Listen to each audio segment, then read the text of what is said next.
Sementara itu, Wakil Bupati Jemberana Imade Kembang Hartawan menghadiri pelantikan pengurus Semeton Jegek Bagus Jemberana periode 2017-2019 di Gedung Kesenian Bung Karno, Jemberana.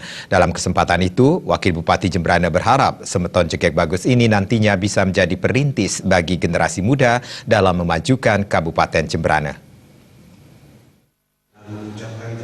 Pengambilan sumpah dan penandatanganan SK pelantikan pengurus Semeton Jegek Bagus Jemberana periode 2017-2019 dilakukan Kadis Pariwisata dan Kebudayaan Nengalit.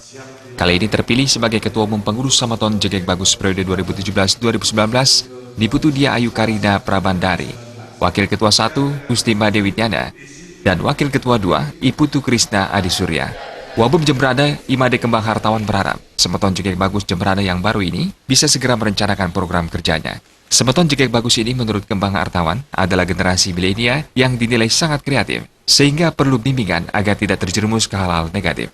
Wabub Kembang Hartawan menambahkan setiap kegiatan yang nantinya dilaksanakan Semeton Jegek Bagus Jemberana ini bisa memberikan dampak positif bagi masyarakat dan pemerintah Kabupaten Jemberana, terutama dalam memajukan pariwisata di Kabupaten Jemberana.